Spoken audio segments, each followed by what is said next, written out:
My daughter didn't scream at me. She didn't lose her temper or slam a door. She simply looked across the kitchen island one Tuesday morning, set down her coffee mug and said, very calmly, "Mom, you know you're not paying rent here, right?" She said it the way you'd remind someone that the recycling goes in the blue bin. Casual, factual, almost gentle. And then she smiled and walked away. I didn't say a word. I stood there by the window with my hands wrapped around my own coffee mug, and I felt something go very quiet inside me. Not grief, not quite anger, just a stillness that I had learned over 67 years to pay attention to. So I smiled, excused myself to my room and made one quiet phone call to a man named Bernard Okafor. And after that call, everything began to shift. If you've ever been made to feel like a burden by someone you raised, you'll understand why this story matters. Before I go any further, take a moment to subscribe if stories like this speak to you. And I'm curious, where are you watching from tonight, and what time is it where you are? Leave me a comment. Sometimes just knowing someone else is listening makes all the difference in the world. The strange thing about being dismissed is that it rarely feels the way you imagine it would. You think it would come with a fight, raised voices, something you could point to clearly and say, "That right there, that was the moment." But it doesn't always work that way. Sometimes it arrives softly, wrapped inside a sentence that could mean two different things if you tried hard enough to look away. My name is Nadine Beaumont. I'm 67 years old, and for most of my life I believed I had done at least a few things right. One of them was raising my daughter Simone to be capable, sharp, and strong. I succeeded, as it turned out, perhaps more than I intended. For 31 years, my husband Wesley and I lived in a pale yellow Craftsman in Decatur, Georgia. It wasn't a grand house. The back porch sagged a little on the left side. The master bathroom had a clawfoot tub that Wesley could never quite figure out whether to refinish or replace. But every corner of that house carried something that mattered. The kitchen table where Wesley used to grade his students' essays on Sunday mornings.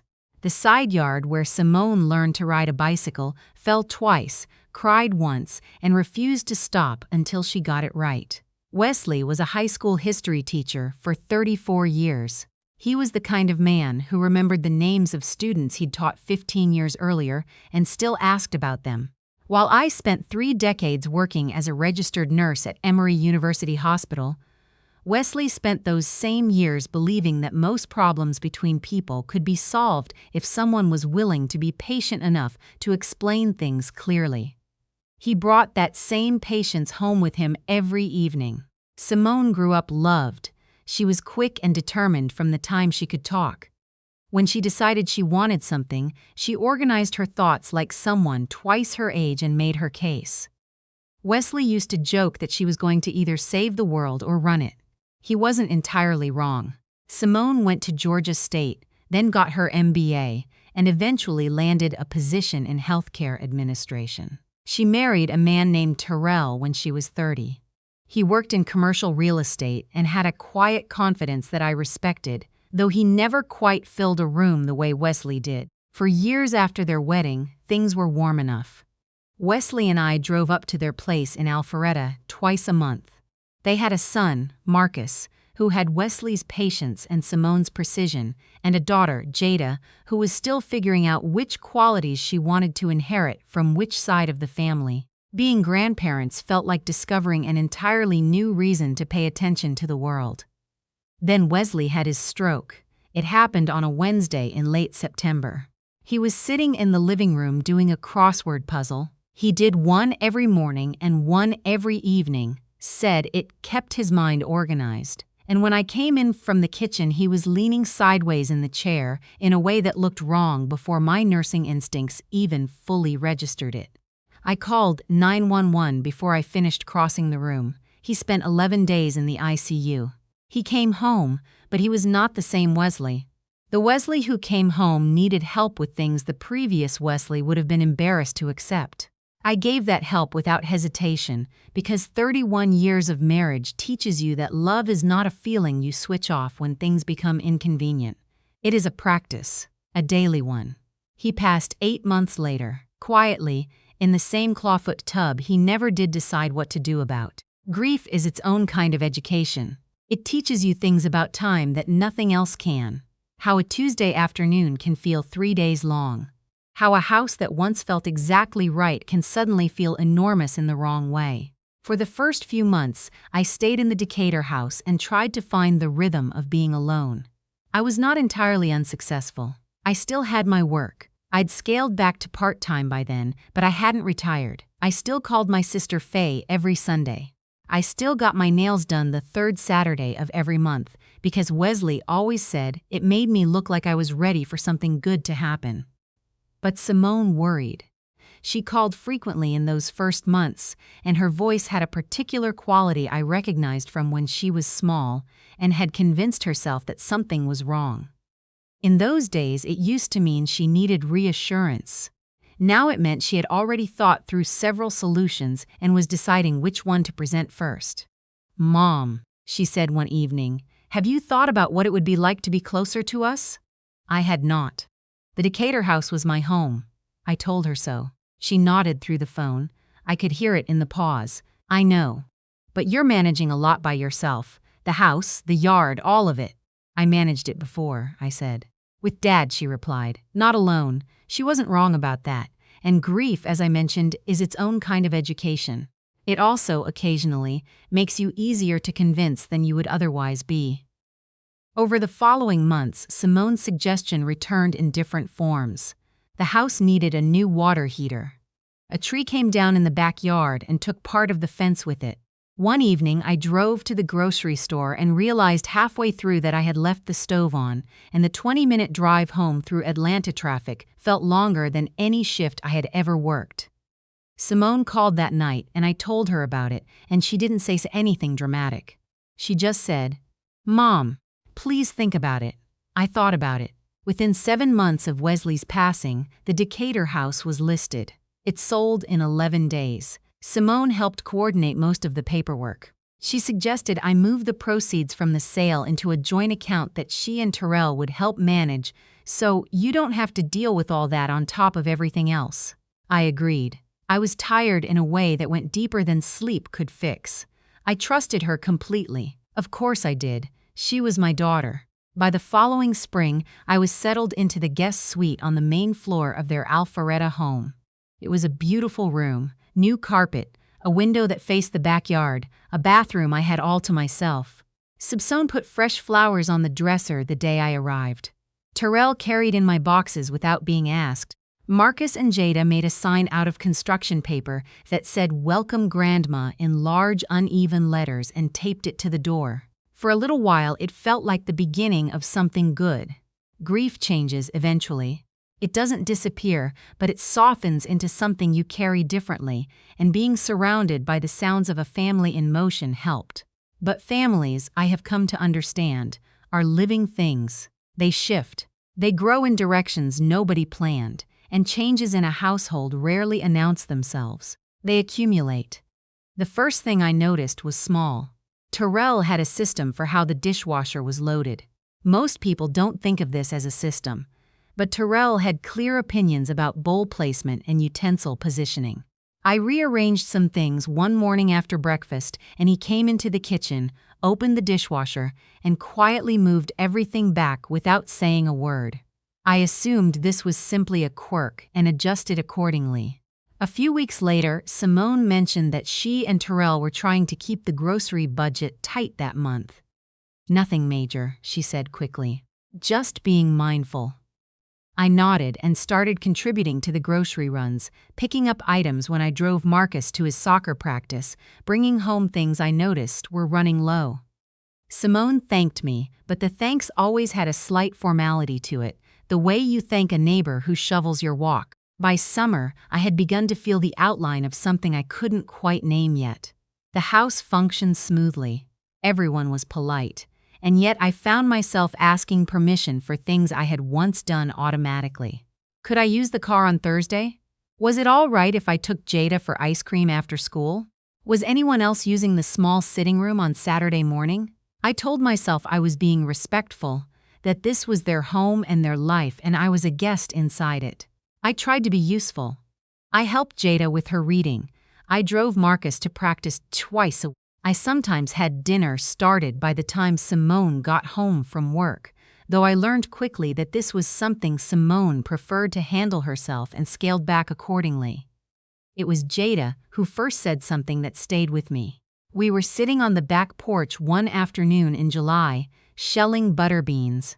I had bought them at the farmer's market because Wesley and I used to do this every summer, and it felt like a small way to keep something alive. Jada was not enthusiastic about the process but was politely participating, and she looked up at me at one point and said, "Grandma, do you miss your old house?" I told her I missed some things about it. She was quiet for a moment. Then she said, "I heard Mom tell Dad you're an adjustment." I kept my hands moving in the bowl. "An adjustment?" Jada nodded. "Like how getting a dog is an adjustment, that's what she said."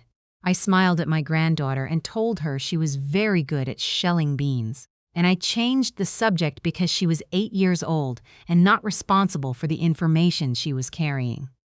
But I sat with that word for the rest of the evening. Adjustment. I had spent 30 years caring for other people through the worst moments of their lives. I had raised a daughter. I had loved a man for 31 years and then stood beside him through 8 months of diminishment and held his hand through to the end. And now I was an adjustment. Like a dog. I want to be fair. I do not believe Simone said it with cruelty. I believe she said it with the casual, private honesty that people use when they're venting inside the boundaries of what they assume is a closed conversation. I have said things in private that I would not have wanted repeated. We all have, but knowing that something wasn't meant to be cruel does not always prevent the words from landing. That was the first night I lay awake for a long time. The second thing I noticed came from the mail. I had always managed my own correspondence, bills, statements, the occasional card from my sister Faye. I expected things to arrive and I checked for them. But somewhere in the first months after I moved in, a pattern had developed. The mail arrived midday, around 12:30, and by the time I thought to check the box, it was usually already sorted on the kitchen counter. Simone or Terrell must have brought it in during the lunch hour. Most days I found nothing addressed to me. Which made sense, I told myself, because I had forwarded my address and most things were handled online now anyway. But one afternoon in August, I was in the front garden deadheading the coneflowers. Another thing I had started doing because it gave my hands something purposeful, and the mail truck came early. I walked to the box myself and found 3 envelopes, 2 for Simone and Terrell, 1 for me. It was from Wachovia Federal Savings, the bank Wesley and I had used for the last 20 years of our marriage. I stood on the front walk and looked at it for a moment. The envelope was thicker than a routine advertisement. I opened it there in the afternoon light. Inside was a statement. I am a registered nurse, not a financial professional, and the account structure was not entirely clear to me. But one line near the bottom of the second page was unambiguous. Pending authorization. Transfer of funds from primary account. Amount, $94,500. I read it twice. The account in question was linked to the proceeds from the sale of the Decatur house, the money I had agreed to let Simone and Terrell help manage. $94,500. Pending transfer. To an account I did not recognize. I folded the envelope very carefully and tucked it into the pocket of my gardening apron, and then I stood very still for a moment because the afternoon was warm and everything around me looked ordinary, and I was trying to decide what to do with the thing I had just found out. That evening at dinner, Terrell mentioned something about refinancing their mortgage. Simone talked about a new software rollout at her hospital. The children argued about whose turn it was to choose the movie for Family Friday. Everything looked exactly the same as it had the day before. I excused myself early, saying I was tired. In my room, with the door closed and the lamp on, I spread the statement across the small desk by the window. Wesley's voice came back to me then, not dramatically, not like something from a film. Just clearly. He used to say, when his students came to him confused by something they'd been told to simply accept, read the primary source. Always go back to the primary source. There was a man I needed to call. His name was Bernard Okafor. He was an estate attorney in Decatur whom Wesley had used to draft his will and the documents related to our joint finances. I had met him twice. He was soft-spoken and meticulous and had the kind of stillness about him that made you trust what he said. Wesley had mentioned him specifically in the last weeks of his life. We were sitting on the porch one evening in the particular gentleness that comes over a household when everyone knows time is becoming precious, and Wesley said, "If anything ever gets complicated after I'm gone, call Bernard." I had told him not to say things like that. He had smiled. "Humor me, Nadine."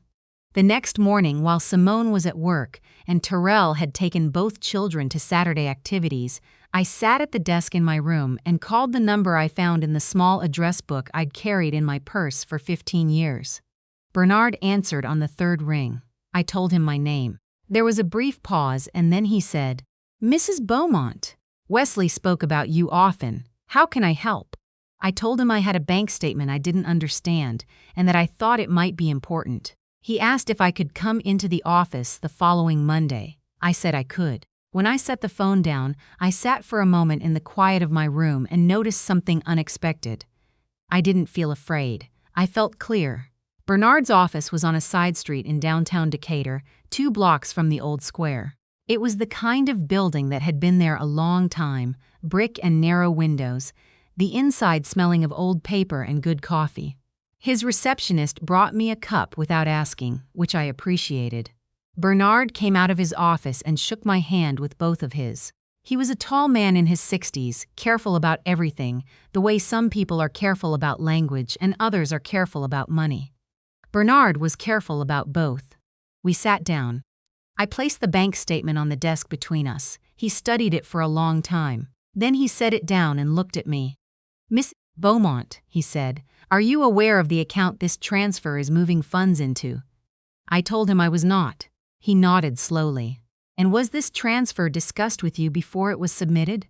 I told him it was not. Bernard opened a drawer and removed a folder. He placed it on the desk beside the statement and turned several pages before finding what he was looking for. Before Wesley passed, he said, he worked with me to establish a designated survivor account structure. The purpose was to ensure that the financial assets accumulated during your marriage would remain accessible to you and under your authority. Wesley set that up? Yes, he was quite clear about it. Bernard allowed himself a small expression that wasn't quite a smile. He said he wanted to make sure you would never have to depend on anyone else's goodwill for your basic security. The words sat on the desk between us like something solid. "So the proceeds from the sale of the house," I said slowly, "are part of that structure," Bernard confirmed. "Specifically, the account from which this pending transfer originates." I felt my chest tighten in a way I recognized from the ICU. Not panic, just the body's way of marking something significant. "Can the transfer be stopped?" Bernard looked at the statement again. "The request is still in processing. At this stage, yes, it can be contested." He paused. "But Mrs. Beaumont, the more important question is who submitted the request." I knew the answer. I did not say it out loud yet. Bernard leaned forward slightly. "The account requires your signature for any major reallocation. That is how Wesley structured it. If a transfer request was submitted without your authorization, then someone may have initiated it under the assumption that your consent would follow. The assumption that my consent would follow. I thought about all the documents I had signed in the months after Wesley's death. Tax forms, insurance continuations, things Simone placed in front of me with a pen and a brief explanation. I had signed them because I trusted her, because she was my daughter and she was organized and I was exhausted. I asked Bernard how many documents related to the account had been signed in the past 12 months. He checked his records.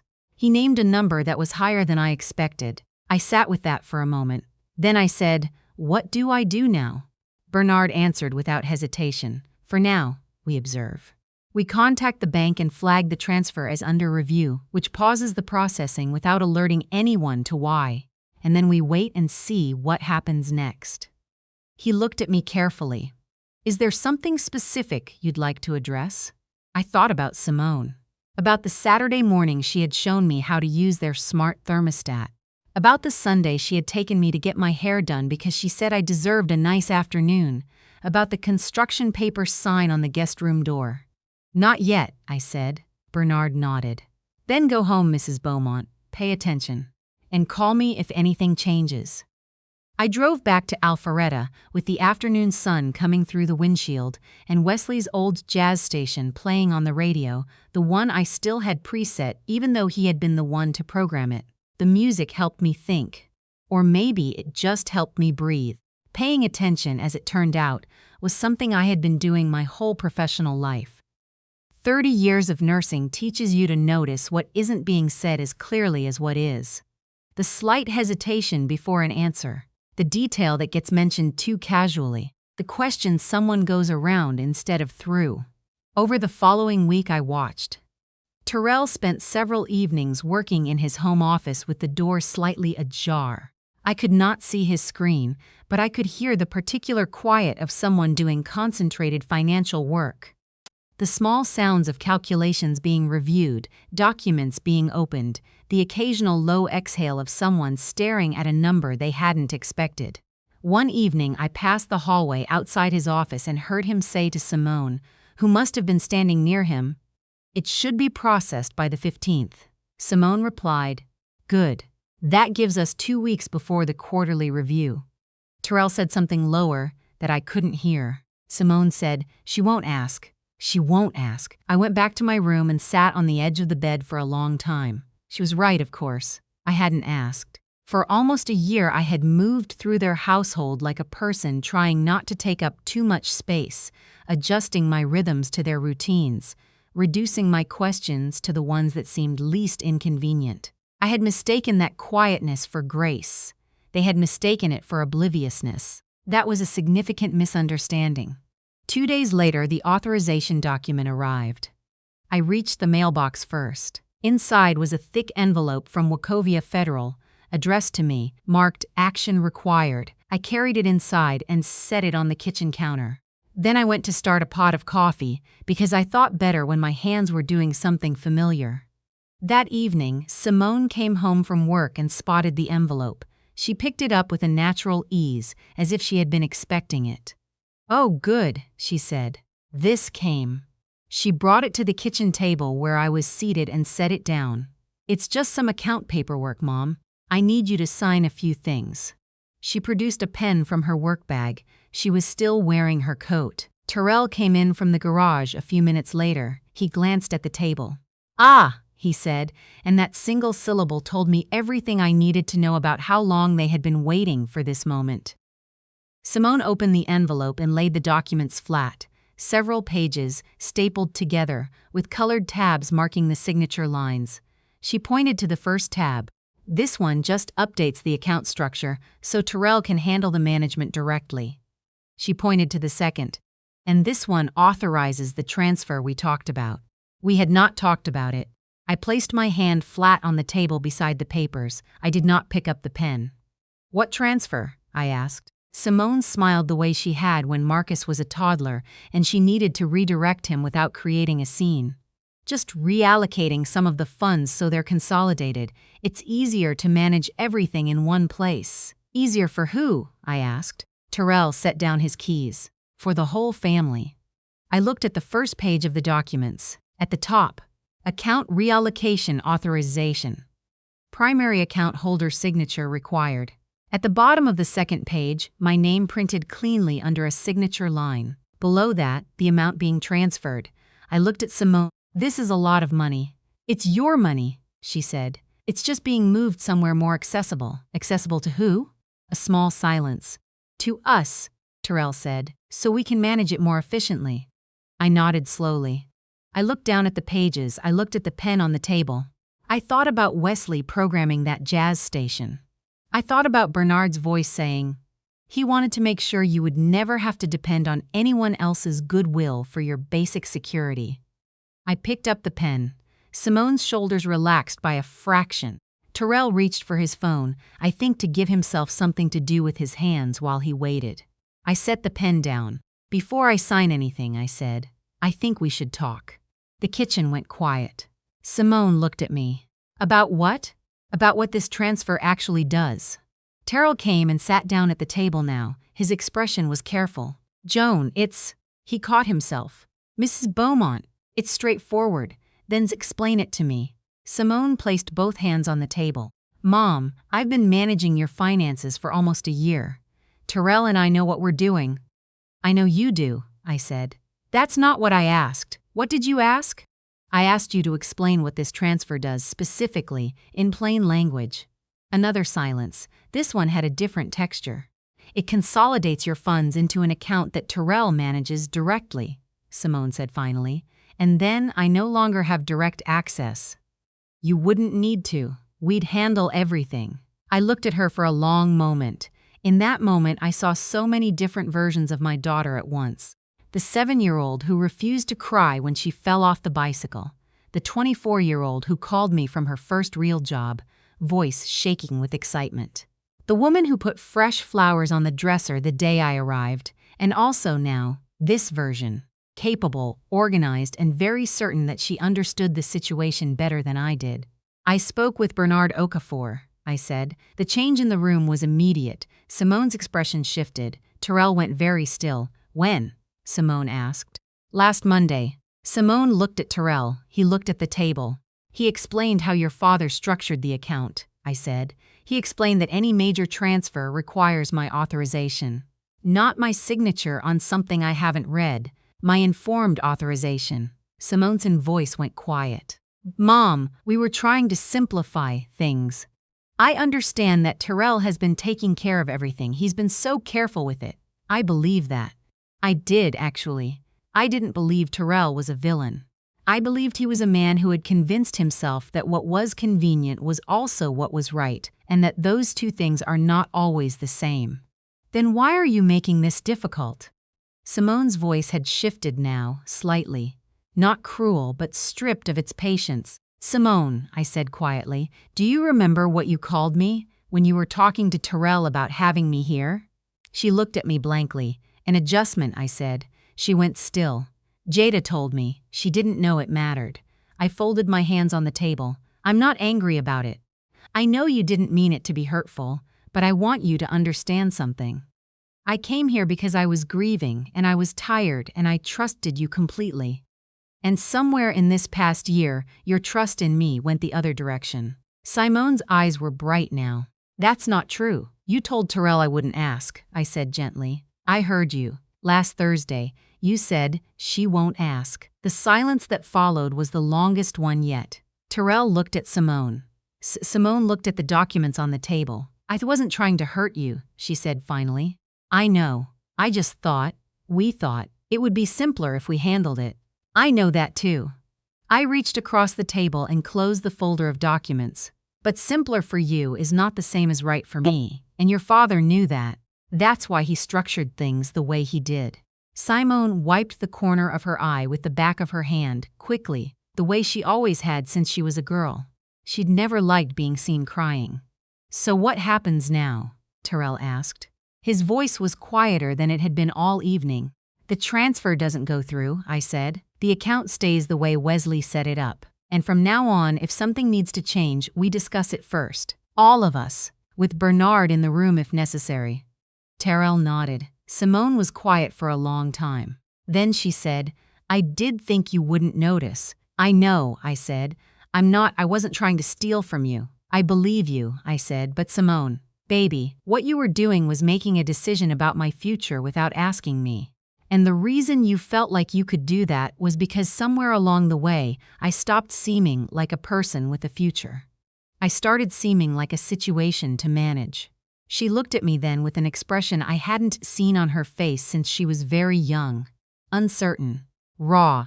More hers than the composed executive face she'd been wearing all year. I'm sorry, she said, and that was the most real thing either of them had said all evening. We sat together in the kitchen for a long time after that. Jada came downstairs for a glass of water and looked at the three of us and sensed enough to say goodnight and go back up without asking questions. Marcus called from upstairs about something, and Terrell answered without moving from the table. The document sat in their closed folder between us, unsigned and no longer pressing. Simone and I talked for a long time. About Wesley, about the year, about what I had lost, and what I had not said and what she had assumed without asking. It was the most honest conversation we had had since I'd moved in, possibly since before that. I told her I had been thinking about finding my own place. She started to argue, and I held up my hand and she stopped. "I'm not leaving because I'm angry," I said. "I'm leaving because this is your life, your home, your family, and having me here has changed the way you see me and the way I see myself, and neither of those changes has been good." Terrell said, "You don't have to go." "I know I don't have to," I said. "That's how I know this is the right decision." I found a small 2-bedroom apartment in a neighborhood I had always liked, 20 minutes from their house. Close enough for Sunday dinners and school pickups when needed. Far enough for all of us to breathe. On the day I moved in, Simone and the children helped carry boxes. Terrell assembled the bookshelf in the living room because he is, I will say genuinely, very good at flat-pack furniture. Bernard helped me restore full access to my account and walked me through the structure Wesley had set up, in the kind of detail I should have requested a year earlier. The account was intact. Everything Wesley had built was there, waiting. The apartment had good light, a small porch facing east, a kitchen that was mine. Simone stood in the doorway when everything was arranged, looking at the room. "It looks nice," she said. "It does," I agreed. She looked at me. "Dad would have liked it." I thought about that for a moment. "He would have said the closet could use better organization," I said, and Simone laughed, actually laughed, for the first time in what felt like months between us. We hugged in the doorway of my new home. Not the careful, brief hug of people managing their relationship, the real kind, the kind that comes after honesty. In the months that followed, something between us was slowly repaired. Not restored to what it was before. Those things never go back exactly, but rebuilt into something different. Something that could hold more weight because it had been tested. Simone called more often, not to check up, but to talk. We argued sometimes, because we always had, but the arguments felt like something being worked out rather than something being managed. I went to Jada's dance recital and Marcus's travel soccer tournament and Terrell's firm's holiday party where I ate good food and made conversation with people I didn't know and felt, for the first time in a long time, like a person attending an event rather than being supervised at one. Wesley had known something about human nature that I had needed to learn the long way around. That love without structure can, over time, become something neither person intended. That protecting someone and respecting them are not always the same act, and that the people who love us most can, without meaning to, begin to see us as extensions of their lives rather than custodians of our own. The trust he built was never about the money. It was about this, making sure that even after he was gone, I would never have to trade my voice for my comfort, that I would always have the means to say no, to ask questions, to stand at a kitchen table with an unsigned document in front of me and say simply, "Before I sign anything, I think we should talk." That sentence, as it turned out, was worth everything. If any part of this story found you tonight, I'd love to hear from you. Have you ever had to speak up to someone you loved, even when it was hard? Have you ever discovered that protecting yourself and protecting your relationship with someone were the same act in the end? Share your story in the comments. I read every one. And tell me something else. Where are you watching from, and what time is it there right now? If stories about family, dignity, and finding your way back to yourself are meaningful to you, please subscribe and leave a like. There are many more to come. Thank you for being here tonight. Thank you for listening.